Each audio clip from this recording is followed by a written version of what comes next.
any monetary system, central banks have to be at the heart of the monetary system. Hundreds of years of economic history teach us that the role of central banks in the financial system is extremely important for trust and for stability. So considering the role of central banks in the monetary system is very important. So let me make 3 points to address your question. The first point is about wholesale CBDC. The second one is about the role of banks if there's wholesale CBDC and stable coins. And then the third one is about regulating stable coins of non-banks. So first of all, regarding wholesale CBDC,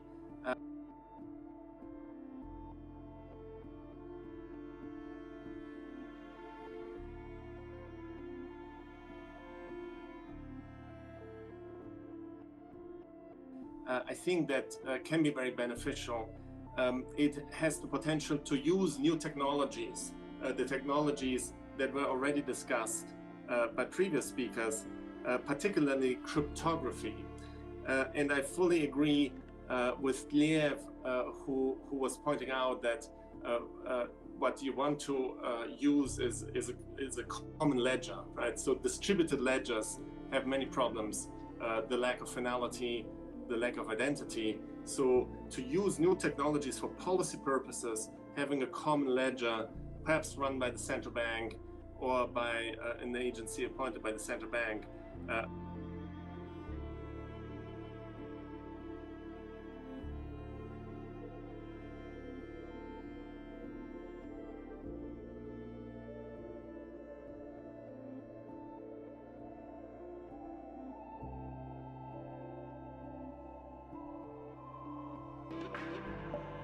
Today's global financial system is more complex than ever before. Yet as the world's economies grow, the infrastructure they rely on needs to evolve. Every nation has its own independent monetary policy and regulatory standards. So to use new technologies for policy purposes, having a common ledger, perhaps run by the central bank, or by an agency appointed by the central bank. But with varying system access and legacy technology, the world's financial infrastructure can seem overwhelming. Actually, crypto is full of this. So you'll find people being like, clearly the object isn't a commodity, but we're just going to imagine that the community will imbue it with commodity-like substance, all right, through enough usage. Okay, this is very heavily commodity orientated.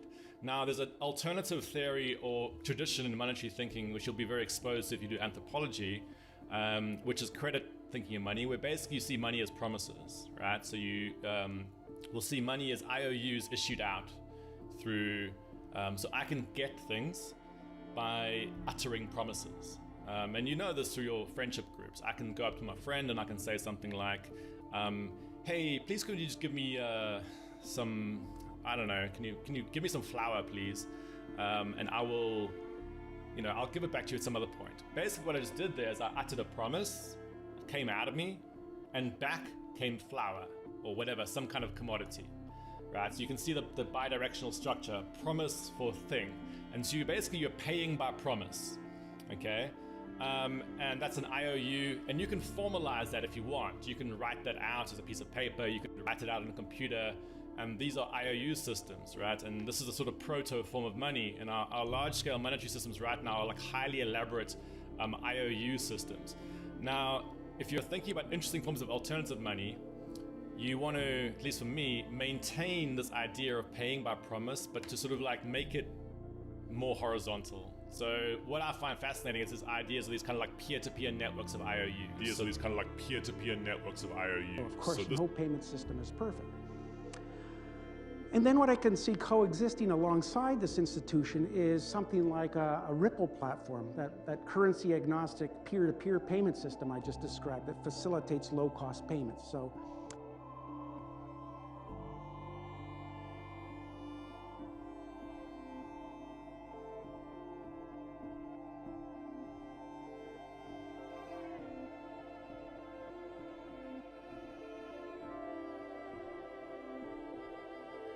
So this right now, for example, is being exemplified in projects like trust lines, circles, which are trying to think about how do you create these sort of like vast network structures of rippling credit IOUs. Sort of like vast network structures of rippling credit IOUs, right?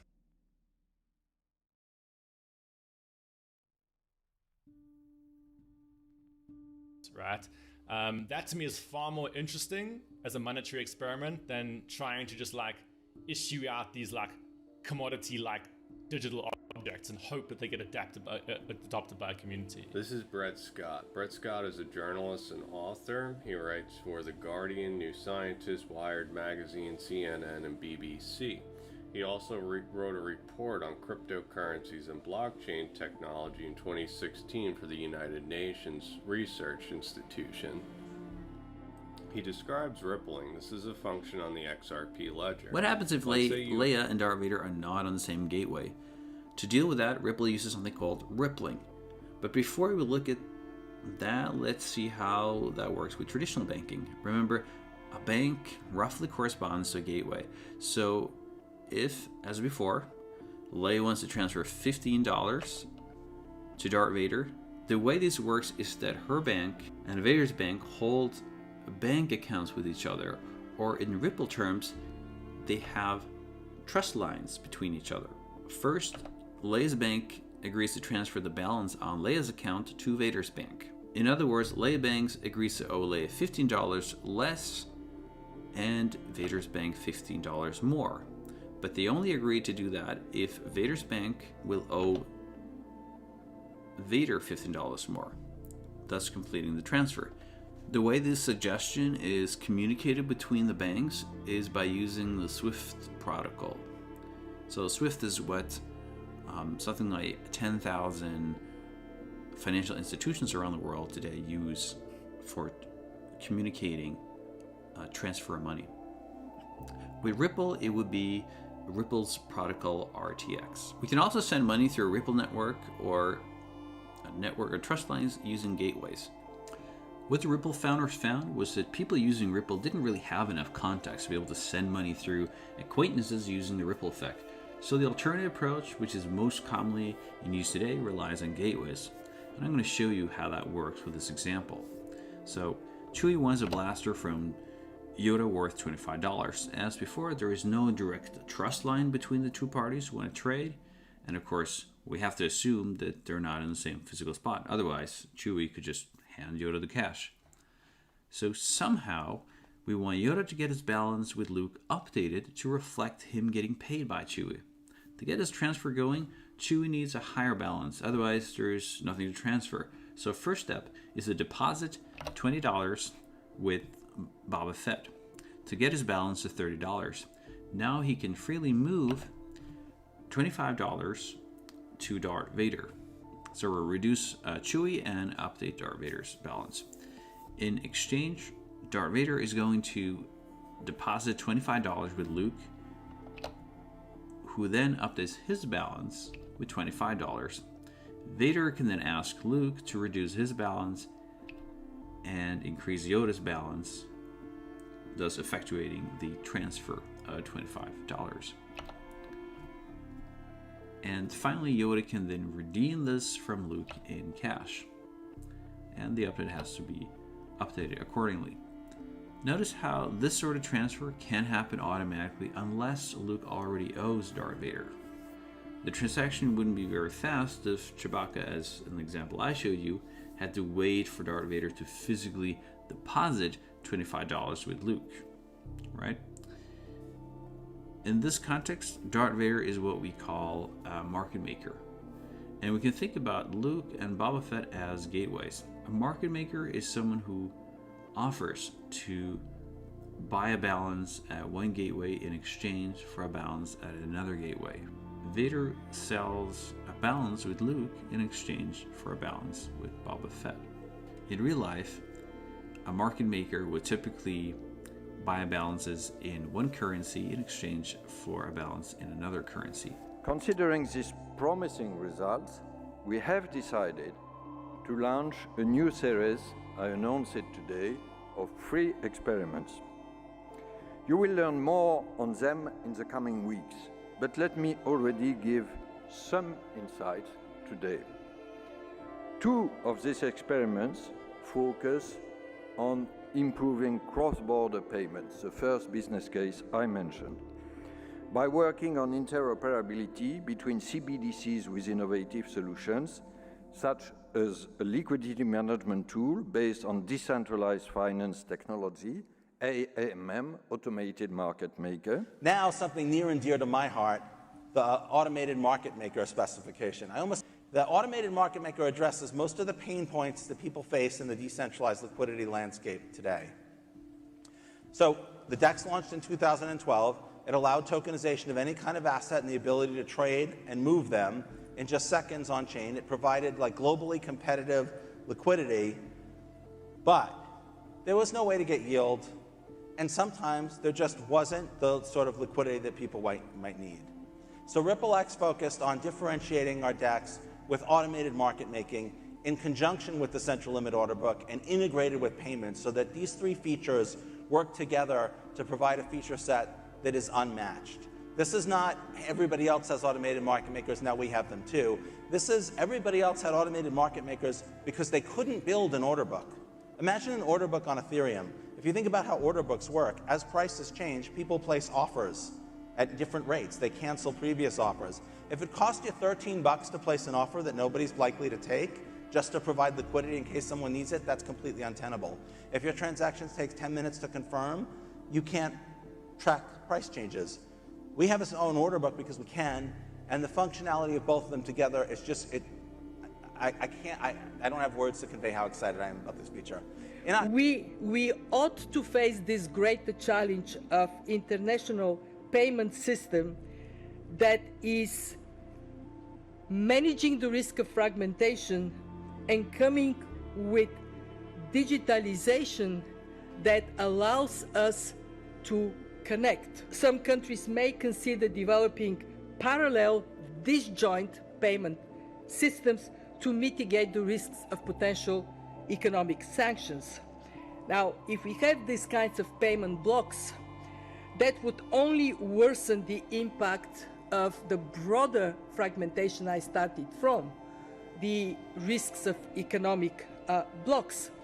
And that would only add to inefficiencies and reinforcing a damaging trend, harming productivity and, of course, harming ultimately living standards in all countries. So what is my main message? Countries need to work together to build new roads, railways, bridges and tunnels using public digital platforms and compatible payment systems that connect. Think about this world of digital money as a global public good. The Ripple protocol now is open source. It's really a public good. Ripple Labs doesn't own it. Anybody can use it for free as they see fit, really like an HTTP for money. And you don't need anybody's permission to interact with the XRP ledger, right? It's a public good. And in a recent discussion in Zurich where we both were, what we advocated for is to have a public platform. So when protocols are agreed, this public platform can connect different CBDCs. There can be interoperability the same way you would transfer euros from one country to another. You do it using CBDCs. Ripple CBDC solution enables central banks to create a private parallel network, a permissioned blockchain that you can issue a CBDC on, and then you can connect that to the main public XRP ledger. Our vision is to solve for interoperability between CBDCs while creating a virtual lab for central banks to experiment with new features. But we need to remind ourselves that this common platform is a distributed common platform, and that's super, super important. So, when we think about, so we mentioned Project Dunbar, you mentioned Jura, and you mentioned Helvetia. There's also Project Enbridge coming out of Hong Kong as well, which is very similar to Project Dunbar, a little bit of a different participation arrangement. But what we're starting to see is if you can have a common settlement layer, right? If you can just ensure that settlement happens on the platform, then you can open up and just as thin a layer of as possible on a common platform, and then everything else modularized to jurisdictions and currency types, there is a fighting chance that something like that can scale. Now, it's really interesting to think about how this scales. One common thing when you look at these platform arrangements is, Jura and Helvetia, both with Switzerland and France, are there's only 2 jurisdictions on that platform, but then when you think of Dunbar and Enbridge, we have 4 central banks and 4 jurisdictions, and 4 is kind of a sweet spot because you get the scale of kind of a multi-jurisdictional project, but you don't have to deal with governance and legal issues that are beyond that kind of extend out of the scope of what is possible. So I think once we get a handle on what are the commonalities and how can we run a system that works for 4 different jurisdictions, I think then we can start tackling the question of, do these things converge to a wider system that's adopted? Do they need to converge? Or is there maybe kind of a sweet spot around certain economic zones that can be the primary common system, and then at some point these things can kind of roll up into another system that maybe looks at it from a little bit of a higher level, like central bank liquidity lines and things like that. 10 years out on the financial crisis, we still don't have the infrastructure perhaps to prevent the next one. And I think this is where digital assets can really help, because an efficient digital asset can really solve some of the key problems in global liquidity. The world's got trillions and trillions of dollars tied up in liquidity just to get around how clunky the movement of value is around the world. So there's this period between where I paid, but I don't actually have the stock in my possession yet. So imagine someone fails in the meantime. That could disrupt the transaction between me and the stock seller. So I think settlement risk is about the fact that there are delays. Another example of settlement risk is a lot of the retail payments where they're using the ACH automated clearinghouse rails to make payments peer-to-peer between individuals. So on this slide here, we wanted to articulate exactly where Ripple fits in to the broader payment ecosystem. So we are not at the top. We're not an application. We're not say a Stripe or a Square or a PayPal. We are not a bank. Banks can continue to. Banks will persist at a higher level in the payment stack. Central banks and governing bodies and membership organizations like NACHA set rules and provide guidance and guidelines for payment standards, settlement standards, and governance and oversight. And then payment messaging networks like ACH and SWIFT relay those payment instructions and settle them for later settlement, which is ultimately provided and facilitated by a settlement switch. In the U.S., that's generally the Federal Reserve System. Although, of course, no payment system is perfect. And then what I can see coexisting alongside this institution is something like a Ripple platform, that currency-agnostic peer-to-peer payment system. So this slide is not designed to show that Ripple is replacing anybody or disrupting payments, but really is facilitating and enabling payments. We see a great coexistence between Ripple as a payments protocol, which can provide for the real-time transfer of funds between 2 counterparties without relying on a third party for intervention and arbitration of the transaction, while coexisting with all of the rules that are in place today for settlement governance and oversight. They're using the ACH automated clearinghouse rails to make payments peer-to-peer between individuals. But that actually doesn't settle instantaneously. It settles the next day, and so there's always a risk of something funny happening in that interval that creates exposure and risk. And that exposure and risk then, feeds back in terms of how people behave and manage that risk. Settlement costs are high because it takes days to actually settle. While you may receive a payment in your mobile app, the funds aren't actually there. It's just an IOU. With XRP, you can settle instantaneously, taking away the settlement risks. And with low risk comes lower cost. Exact settlement costs are not possible with the legacy system, but with digital assets it can be, and eventually I think it will become part of regulations to provide exact settlement costs. It's got trillions and trillions of dollars tied up in liquidity just to get around how clunky the movement of value is around the world. If with a really efficient digital asset, something like Xrp, again, that's what we believe will be the most efficient, you can now reduce trillions and trillions of capital from being tied up.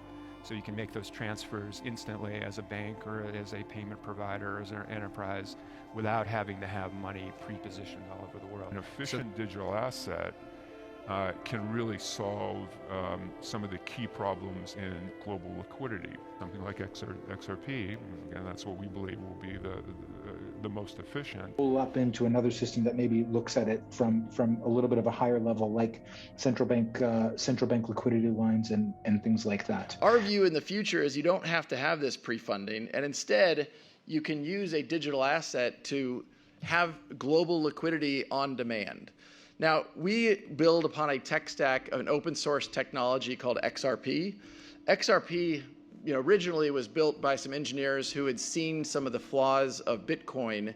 Global liquidity on demand.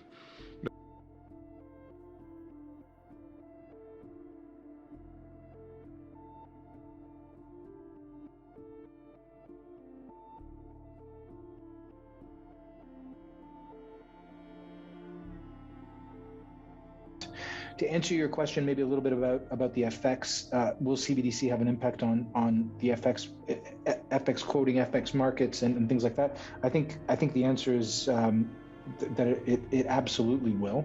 And my hope is that we'll be able to start to see corridors and currency pairs that don't exist today, and maybe liquidity in those pairs and business models around that simply haven't happened to date.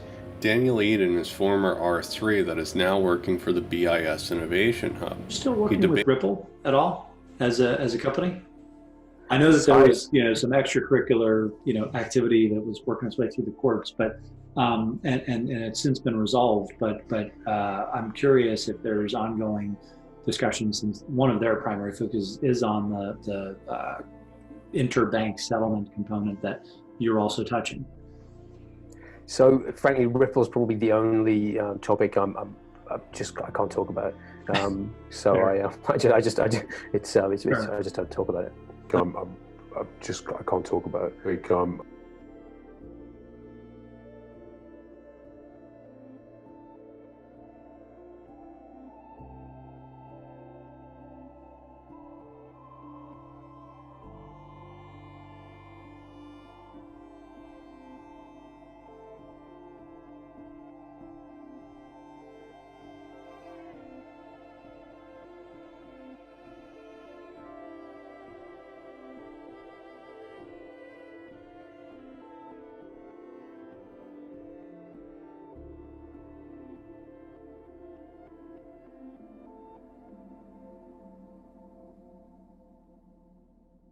And my hope is that we'll be able to start to see corridors and currency pairs that don't exist today, and maybe liquidity in those pairs and business models around that simply haven't happened to date because of the fundamental technology really hasn't been there. The other dynamic, of course, of correspondent banking is some of the more quote-unquote exotic currencies, exotic corridors have been left to kind of stand on their own. And the liquidity in digital assets could be applied to actually make that much more democratized and a level playing field. He debates the ex-bankers by telling them that distributed common platforms is very different than a centralized common platforms. He talks about the BIS projects and explains that they are walled gardens of trust.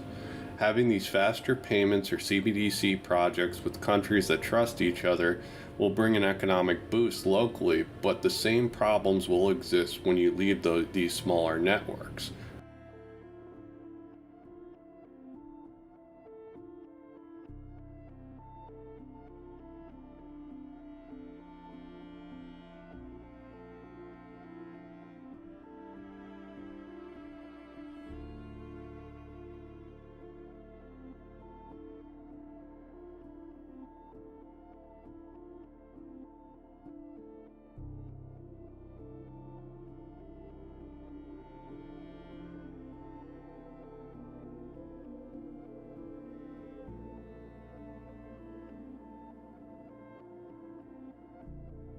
A common platform that is trustless is needed for the whole world to benefit from this technology. Inflation, supply chain, trust in voting, trust in food safety, carbon credits, currency manipulation, trust in foreign aid. The list goes on and on. This tech solves these problems and can restore trust. You're going to disrupt your business model, you're going to change it, you're going to reduce your cost, you're going to expedite your transactions, and you're going to continue to inspire confidence because you will build that on the basis of an existing backbone, which is your bank and the confidence relationship that you've established with your customers. So that's where I see changes happening now. If you think of Circle and Ripples and all those, that's where they are active and helpful.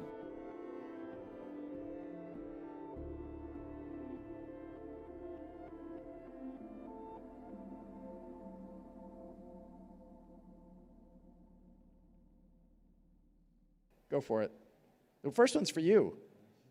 IMF. Do you see IMF holding crypto assets in the future? I did not put that up there. Remember, I'm from the legal department. I'm supposed to be very conservative about these things. I don't want to go into great details about Maybe the IMF. I should take what the IMF is going to do. I think we stunned Ross into silence with that one. For that to happen, okay, under the current legal framework, some country would have to use a crypto asset as its currency. Which goes to the next question that was on the list, actually. Will central banks issue digital currency become a reality in the next few years? Well, again, there's a lot of work being done by a number of central banks in different... So today, the dominance of the dollar makes the US the world's banker. As such, it enjoys exorbitant privileges, in the words of Valéry Giscard d'Estaing, but it also bears exorbitant duties. Directly and indirectly, it's the dominant supplier of safe and liquid assets to the rest of the world. It is the issuer of a dominant currency of trade invoicing. It is the dominant force in global monetary policy, and it is the main lender of last resort. And these features actually interact and reinforce each other. That the dollar dominates in trade invoicing makes it more attractive to borrow in dollars, and this in turn makes it more attractive to price in dollars. That the US is the main lender of last resort makes it safer to borrow in dollars, and this in turn increases the responsibility of the US in times of crisis. So all these factors solidify the position, the special position of the US in the current system. At the same time, not all is well in this dollar-centric international monetary system. There's a growing and seemingly insatiable global demand for safe assets. And the resulting global safe asset shortage has brought safe interest rate downs to historically low levels and has really catalyzed very serious and very persistent challenges to macroeconomic stability by increasing the probability of hitting the zero lower bound, and to financial stability by pushing investors to lever up, to take risks, to reach for yield. It had also created the conditions of what some people called a new Triffin dilemma. So the only way over the long run for the US to accommodate this growing global demand for safe assets is to stretch its fiscal and financial capacity, to strain the trust that investors confer on the dollar, and to risk creating instability and crisis. I hope Sarah's sitting down because he is calling for the creation of a new virtual currency that could ease the reliance of the world on the US dollar, which he says creates some of the problems that we have today. I can explain more of that in a second. He also says the UK outlook, hinges critically on Brexit. Sarah, he is pointing out that, for example, half of all international trade is priced in dollars, but the U.S. that's 5 times greater than the U.S. contribution to world output, along with 2/3 of world securities priced in dollars. And he says the problem there is that U.S. interest rate policy, U.S. exchange rate policy becomes exported to other parts of the world. And he says that is not the optimal way to run things. He acknowledges a long way off, but it's a pretty radical Where did that come from, proposal Steve? Is from he a trying guy to get who's kicked out of Jackson Hole? No, but I think what he's dealing with, Sarah, is this idea of why are we having so many problems related to the U.S. being strong but the rest of the world being weak? And he says that's because so much of the world is priced in dollars. So the theory of flexible exchange rates resolving these imbalances is not working. you know, Sarah, this is not the first time this idea has been talked about or floated. There's the special drawing rights from the IMF. But anyway, there's the special drawing rights from the IMF. IMF. Do you see IMF holding crypto assets in the future? I did not put that up there.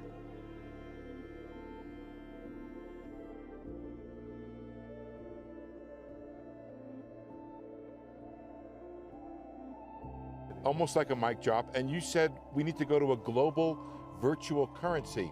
It's a 23-page speech. It's very heavy. Give us the thumbnail. Why just read I want to know, did you just read the conclusion of the speech, Steve? No, I read 14 pages, and then I jumped to the conclusion. So what's the point? Give us the thumbnail. Why can't the dollar be the global currency? Okay, the dollar is the global currency. We know that. The challenge is that the U.S. share of the global economy has been reducing. The dollar's share of payments, not just financial assets, but payments, a lot of payments between countries that have nothing to do with the U.S. are in dollars. And what happens in situations like we're in today, where the U.S. economy, to its credit, is relatively strong, is doing better, and the Fed has been doing the right thing, which is, they've adjusted policy, they tightened policy as it was strengthening. Now they're making, the Fed is doing the right thing, but they have adjusted and policy is relatively strong.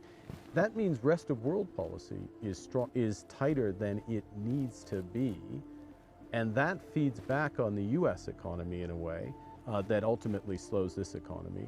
And it leads to a substandard outcome. And in a world where you only have limited policy space, it's a dangerous place to be. And so the trade issues we're talking about are reinforced by the structure of the monetary system. Now, I mean, you've asked a big question, so just give me a second to, but now the issue is, you don't just jump to something new overnight. And what we want in a multipolar world, I think we'd agree that we've got the European engine, we've got the Chinese engine, we've got the US engine of this economy. Multipolar world, you need a multipolar currency.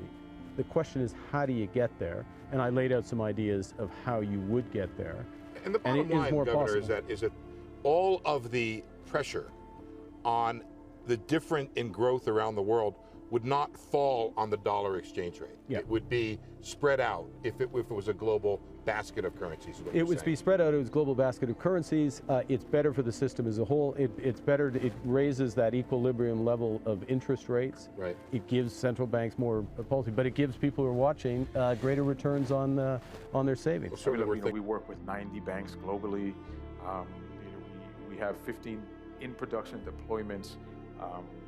It has helped the organization become enterprise grade, to the point where, I don't know if you guys saw the Bank of England announcement today, but Bank of England is using our technology to POC payments internationally using Ripple solution and IOP. Ripple has from the earliest days invested in engaging regulators. And when we go to Washington, D.C., we go to other regulatory bodies around the world and explain, we aren't circumventing a KYC check, a know your customer check. We aren't circumventing an AML, anti-money laundering check. We aren't circumventing BSA. Oh, there's lots of three-letter acronyms. I'll stop there.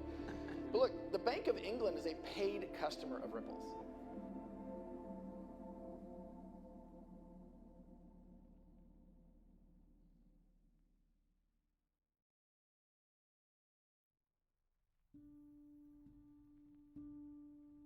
Times at which a dominant currency was displaced, it was always a bit of an accident that brought it. It's not like a smooth trend that eventually brings it to parity. Something happens in the world, it's a crisis, it's a war, and that catalyzes a major change. So over the last years, there has been this process of increased digitalization with crypto assets, stable coins, central bank digital currencies.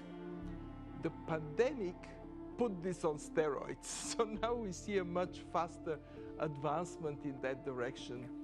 We used to say the future is digital. Now the future is here, bringing new sources of productivity, growth, and jobs.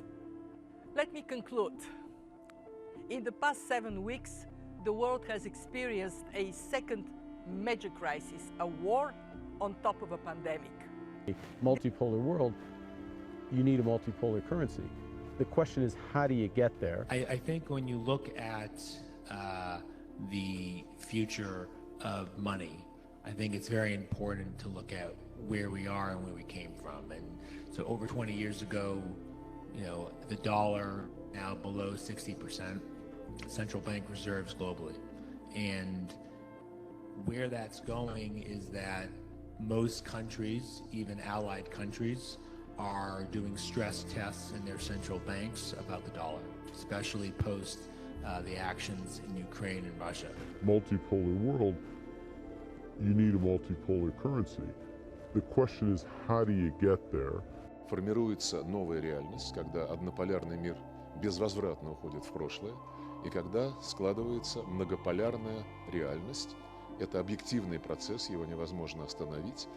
Реальность, в которой будет не одна держава править, а в которой необходимо договариваться между всеми ключевыми государствами, которые сегодня имеют решающее влияние на мировую экономику, на мировую политику, и которые при этом, осознавая свое особое положение, обеспечивают базовые принципы Устава ООН, которые начинаются с основополагающего принципа суверенное равенство государств. Никто на этой земле не должен рассматриваться как второстепенный игрок. Все равны и все суверенны. Today, President Trump welcomed Brazilian President Jair Bolsonaro for an official visit to the White House. Bolsonaro has been dubbed the Trump of the tropics because of the rhetoric and policies the two leaders share. As Nick Schifrin reports, the two presidents are now trying to overcome more than 3 decades of Brazilian suspicion of the United States.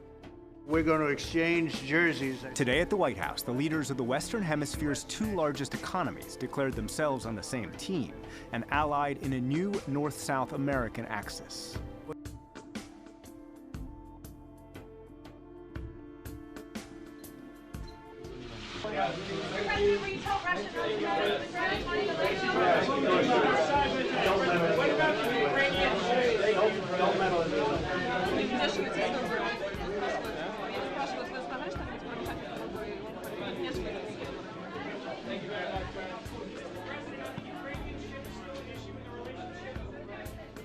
Thank you very much, everybody. It's a great honor to be with President Putin, his representatives, my representatives. We have many things to discuss, including trade and including some disarmament, some little protectionism, perhaps, in a very positive way. And we're going to discuss a lot of different things.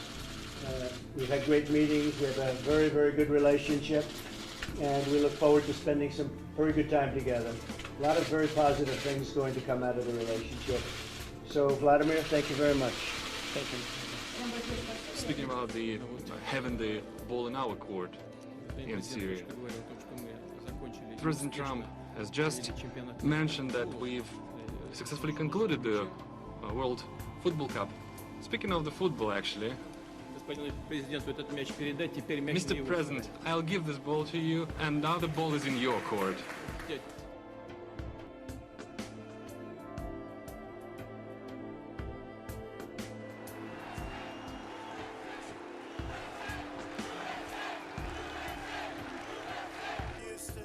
I am so thrilled to be here in the great state of Texas with one of America's greatest, most devoted, and most loyal friends, Prime Minister Modi of India. Thank you. When I met him for the first time, he said to me, India has a true friend in White House.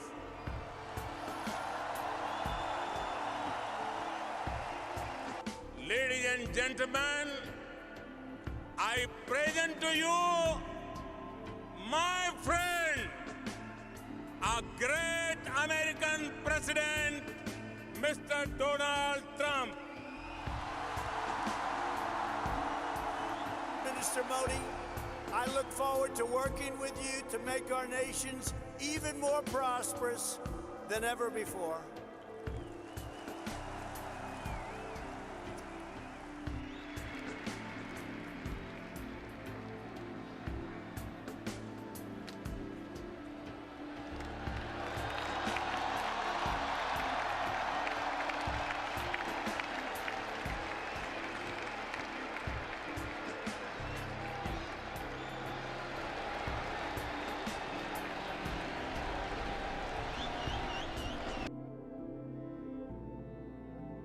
gradually moved up the ranks and was appointed successor by party elders who thought he wouldn't shake things up.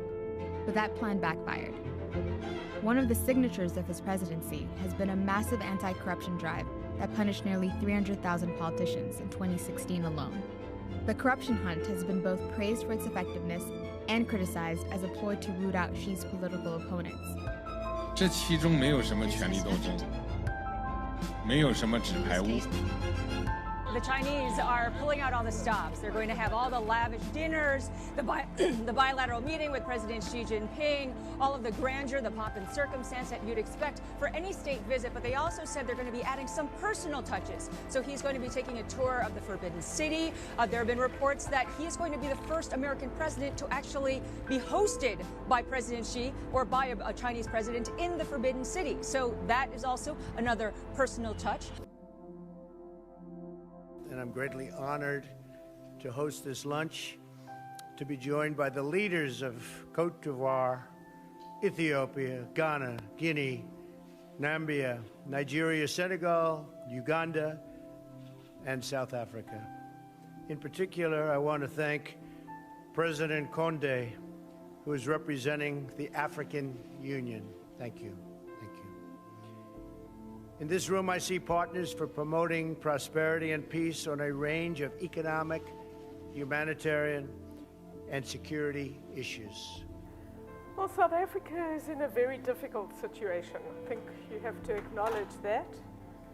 We managed last year to get rid of a very bad president without a bullet being fired, and that's an achievement on this continent and in this globe, I think. And the president, I think, has had a long-term strategy, and he has made progress in certain areas. You have to acknowledge we're learning a great deal about corruption from the Zondo Commission.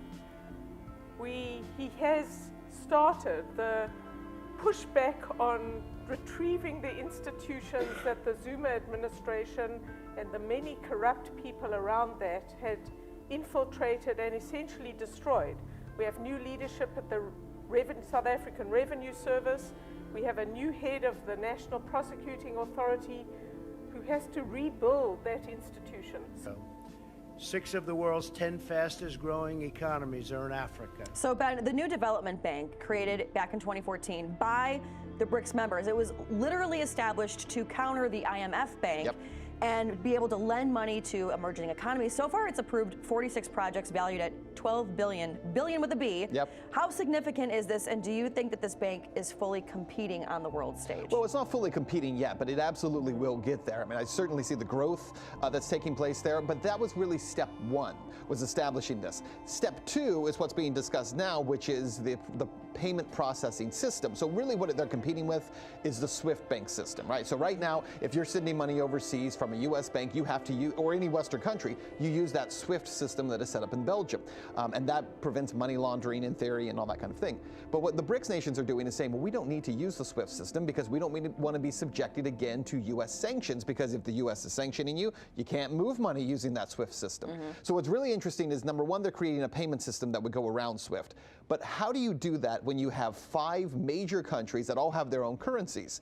And one of the ways they're doing that is by using possibly cryptocurrency to do that. That would translate their currencies into a single cryptocurrency that is then used through the system and then formulated, I guess, when it gets into their country, back into their own personal currency. So essentially you're taking currency from one, sending it through as a cryptocurrency, and then back on the other end into transforming it into another currency. And that allows them, again, to get around this SWIFT system in a way that no one had really thought about in the past, because crypto already has all of those things in place.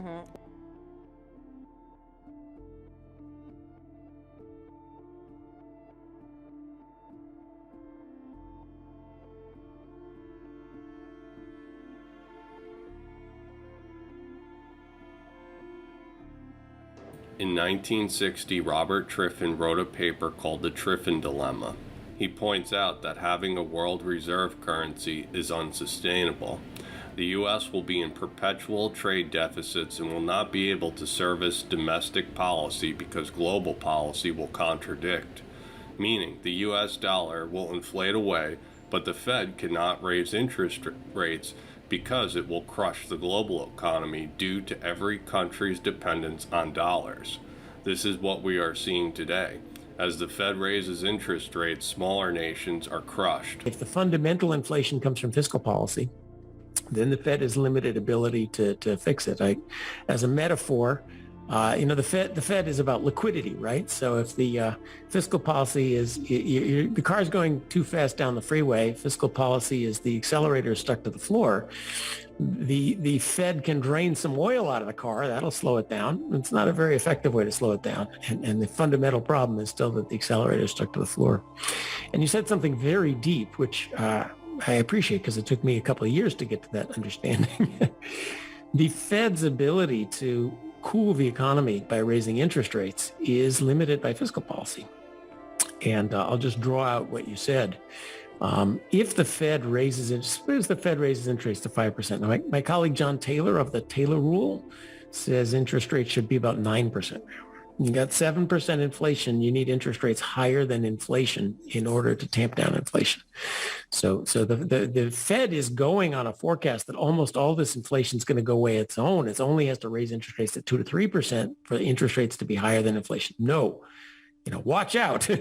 The rule is for the Fed to lower inflation. Interest rates have to be higher than inflation. So if inflation does not mostly go away on its own, we're going to see some big interest rate rise. But will that even work? Getting to the point. If the Fed raises interest rates to 5, 6, 7, 8, 10%, that raises the interest costs on the debt. And those are big now. That means we have another $1 trillion or more dollars on the deficit. Then the whole debt problem gets worse, and the debt problem was what's driving the inflation in the first place. So, turning to the present, the IMF's projection for global growth next year is 2.7%, the fourth downgrade in 12 months, and there is 1 in 4 chance it could fall below 2%. Markets have been extremely volatile, and the risk of recession is rising in many economies. The biggest immediate challenge is to bring inflation down, and we see central banks rapidly tightening policy, laser focused on restoring price stability.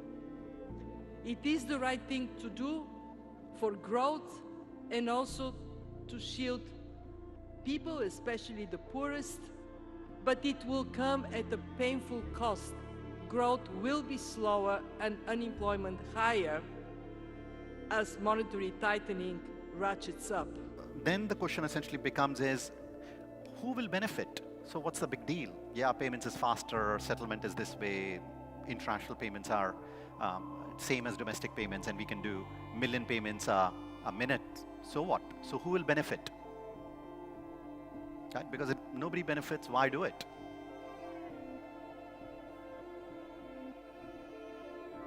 So I'm guessing no benefits. Right? So biggest benefit, I'm taking at the 10,000 feet level, is the GDP of the country, right?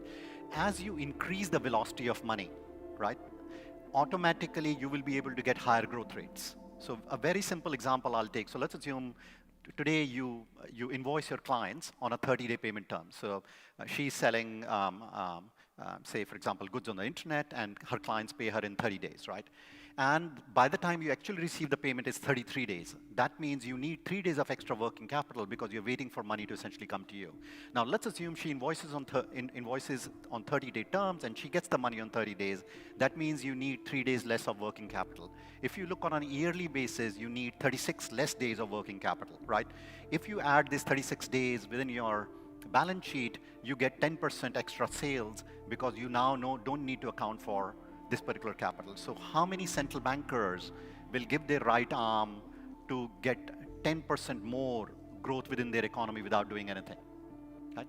And that's the reason this will succeed. This will succeed at an individual level, at a personal level, it'll succeed at a corporate level, and it'll succeed at the GDP or the economy level. Because through the velocity of money, you will be able to get greater output and you will be able to get greater growth. And that's the reason lots of people will be very interested in that, right? There is a growing risk of a debt crisis. I want to spell it out as clearly as I can, and I will do that in the next days over there. Why? Because the level of debt has gone up during the pandemic. Financial conditions are tightening, more expensive to serve it. And as I mentioned before, for dollar-denominated debt, not a good place to be if you don't earn dollars. So when we look at the horizon, today, 30% of developing and emerging markets are either at or near debt distress. This doubles for low-income countries. 60% of low-income countries are there. So we don't act, guess what is going to happen? Not good for these countries and certainly not good for financial stability. There is a dollar shortage. This is why the DXY has been climbing. Countries' debts are denominated in dollars and there are less dollars within the system. At the same time, the dollar is a bridge currency, and the current banking system is slow, causing the dollars to be locked up while trade happens. This encourages debt. Moving away from this system will have tremendous benefits to the entire globe and a better quality of life by removing all middlemen and bringing the costs down. A financial crisis starts with bad debt and moves up a layer to the banks. When the banks can't absorb the bad debt, the central banks have to absorb it. But what happens when we have 10% inflation? We can't just absorb more bad debt. This is where the IMF comes into play. They are able to absorb the bad debt and bail out the central banks. The central banks are positioning the IMF to be at the heart of this system. So the international community can take concrete steps to prepare for these challenges. And I think the most actionable priority is to strengthen the global financial safety net. So some of that involves preserving and strengthening the ability of central banks and governments to act as lender of last resort in their own countries. Some measures involve creating decentralized arrangements between countries, such as reserve sharing agreements and bilateral swap line agreements between central banks. And finally, other measures involve strengthening the existing facilities and the financial capacity of the international institution at the center of the international monetary system, the IMF. And we can do that while at the same time increasing the support of the IMF to the decentralized system. These two things are complementary. And perhaps more radically, we can imagine a new expanded role for the IMF by adapting and modernizing some old ideas of what's called the Keynes plan and the Triffin plan. For example, you could imagine that the IMF could centralize reserve sharing agreements by administering a new global reserve facility at the IMF, perhaps building on the existing special drawing right. The IMF could also try to multilateralize the decentralized, sparse, and largely discretionary network of bilateral swap lines, either by acting as a center or counterparty clearinghouse for these bilateral swap lines and absorbing some of the counterparty risk, or by offering itself its own short-term swap facility. And Ricardo, in his presentation, is going to develop some of these ideas in great details. So to conclude, let me quote the late MIT economist Rudiger Dornbusch, who said that in economics, things take longer to happen than you think they will, but they happen a lot faster than you thought they could. John Maynard Keynes was an economist, and every central banker today is a Keynesian economist that subscribes to his economic theory. The Keynes plan discussed the idea of a bancor. This is a jurisdictionless asset that is free from one country's monetary policy. If you could just kind of walk us through your great geopolitical framework right now and that transition from one monetary system into another, maybe we can start with that and then kind of branch off. Sure. So yeah, you go back to the Bretton Woods conference, monetary conference toward the end of World War II. And like you said, Harry Dexter White for the US and John Maynard Keynes with the English, two competing proposals for the structure of the post-war system. Keynes was you trade basically. It was called the Bancor. His system centered around the Bancor, which was a neutral settlement asset whose price would float in all currencies, and you would settle deficits and surpluses in Bancor, which so then. For example, if you apply it to today, the Americans have been running deficits really since 1970, almost without fail. There have been a few years in between, but for basically 50 straight years of deficits, again, to slightly oversimplify, that never would have been allowed to occur because the U.S. would have had to sell dollars to buy Bancor to settle those deficits each year. And we would have weakened the dollar through the Bancor against our competing currencies, against our trade partners.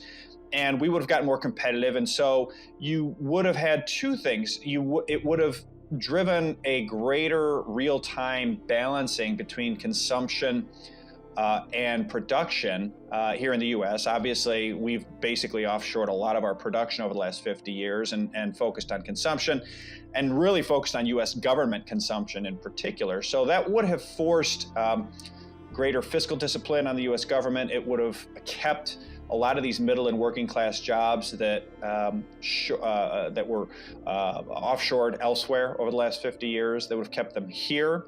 That would have led to less wealth inequality. It would have led to probably lower corporate profits, all else equal, greater income and wealth equality, and probably a lot lower political tension in the U.S. if we had gone with this Bancor system. In short, the failed political class sold out American workers, sold out American prosperity, and sold out the American dream. This was the alarming situation I was elected to end. And ending it's never that easy. You see that. You do have people that want to keep it going that way, but they're losing, and they're losing now rapidly and fast. President Trump is encouraging Harley-Davidson owners to boycott the company if it moves manufacturing overseas to avoid tariffs. The president tweeted yesterday that the U.S. will soon have a level playing field or better. We have conversations with various representatives of China. I believe that will all work out very well for everybody. China, Japan, the United States, and everybody in the region. As far as the currency devaluations, I've been complaining about that for a long time. And I believe that we will all eventually, and probably very much sooner than a lot of people understand or think, we will be all at a level playing field. Because that's the only way it's fair. That's the only way that you can fairly compete in trade and other things. Part of someone speculating on currencies, it's not serving the private sector in the sense of providing that reliable unit of account so you can make plans. And under a gold standard, you did have that stability, and I think that's what's missing. And so I like the idea of a gold standard. I mean, it could be used in a very cryptocurrency way. The point is, do you have a unified money system so that when you talk about the international marketplace, everyone is playing on a level monetary playing field? And the liquidity in digital assets could be applied to actually make that much more democratized and a level playing field. And it's very important to have a rules-based approach, and that's why I'm advocating that we need to look at the virtues of a gold standard and try to come up with something much closer to matching those. And so you're seeing a trend of countries looking to use sanctions evasion to go around the dollar at every turn, and you're seeing dollar central bank reserves continue to drop below 60% for the first time in 25 years since the euro came into existence. So even though the dollar is quite dominant right now and it's equal to euro parity, and we're seeing the impact of the dollar around the world, there seems to be a trend where sovereign wealth funds may not want to turn to the U.S. as much going forward. There may be more of a basket of currencies approach. On the difference in growth around the world would not fall on the dollar exchange rate. Yeah. It would be spread out if it was a global basket of currencies. It would be spread out as a global basket of currencies. It's better for the system as a whole.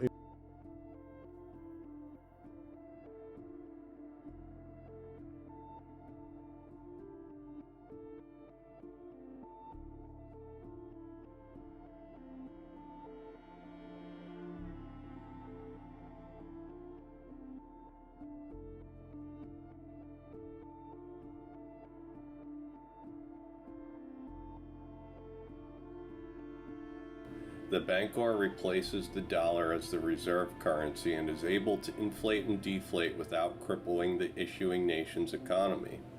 We are living in a world of distrust, and decentralization is a technology that eliminates the need for trust.